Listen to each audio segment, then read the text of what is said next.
So it's the next day. Throwing on the Cobra reels was a little bit tougher than I anticipated. So as you can see, they're on.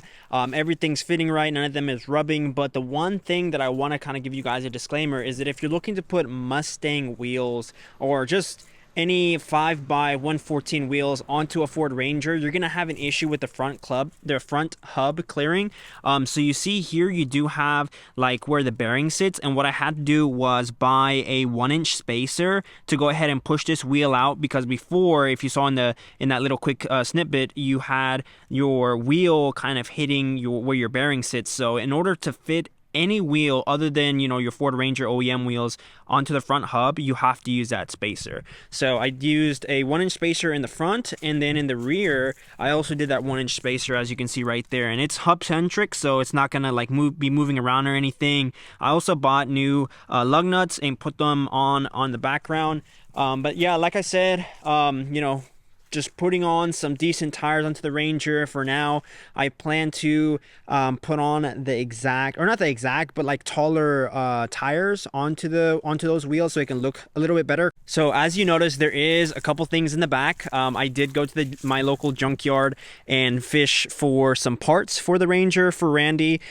So just to kind of go over some issues with the truck, now that you guys are here, you do notice a little bit of damage here on the side. I guess this guy like got too close to his garage or whatever, but you got a little dent here, dent there, and then you have a whole, like, you know, side dent there.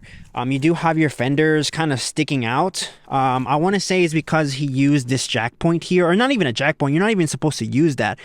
He used this for a jack point and kind of pushed this up, and now it's kind of bulged out. And then in the front, you notice this little corner light is broken.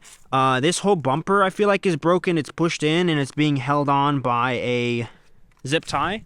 I did find this little corner piece, or this whole like back end piece, at the junkyard. I was trying to find this bumper, but I guess some guys beat me to it. So I got the bumper, I got the little corner tail light. I think other than that, you got like a little bit of damage there, but I can buff that out. You have this tail light that's busted out. I also bought that at the junkyard. And then the bumper, as you saw in my last video, we did replace that as well. Yeah, like I said, today we're going to be installing my front kind of headlight support, the door that seal the corner light, and a corner tail light, as I found at the junkyard. So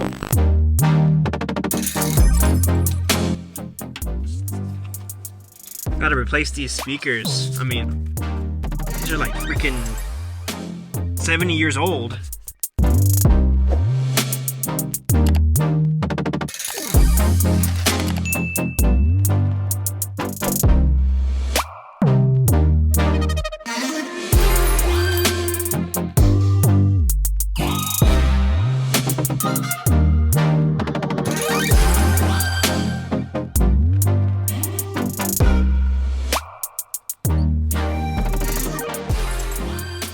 Go ahead and see if I can't remove this front bumper support thing. All right, so I have pretty much this portion done already.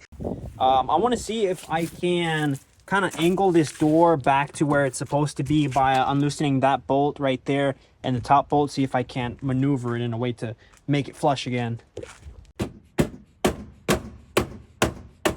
So I pretty much got it just about straight. Alright guys, so we wrapped up installing the front bumper support. So as you can see, it lined up the headlights, corrected this headlight that was kind of tilted. I also replaced, you know, the side corner light. For the bumper, I am really hoping to get a brand new one here soon, or not a brand new one, but one from the junkyard. Hopefully I can find one. But what I did was I just used zip ties to kind of hold this piece up to just make that look uniform again. You know, Randy looks somewhat decent. I mean, it's not perfect. I do notice like a little bit of a gap difference right here and there, but that's the minimal. I mean, for now, that's totally fine. But yeah, like I said, I replaced the front bumper support. We've already replaced the doors. In the background, I did fix this fender as well.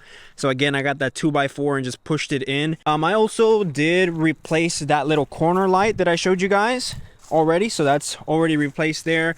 So yeah, what's up next for Randy is really a tune-up where I'm gonna change the spark plugs, do an oil change. I want to also do the valve cover gasket because it is leaking a lot on Randy. So I want to do the valve cover gasket when I do the tune-up. But again, guys, stay tuned for that video, and I will see you in the next one. All right, so I've pretty much taken. Huh? My guitar? I'm good. I'm good. I don't got 20 bucks. Appreciate it. Is that a 14? Nope, of course it's not a 14. Is that a 13? Nope. It must be a 12. 11? Oh, it's a freaking 11. Like I said, it's like, you know, with board stuff, it's like everything. It's like, you know, 14s, 15s, 16s, 9s, 7s. All right, so now what we want to do is we want to remove those bolts, and there they are, of course, 13s. 13. Of course they're 13. Why would they not be 13s? And then how I'm going to do this, I have no idea. But we're going to do it. Well, I take that back. I just broke that one. So pretty much you're supposed to lift up straight, and it is not a clip. It's actually just like a little hook. So yep, just lift up straight, and I broke that. Nice. Awesome. Good job, Sergio. Good job.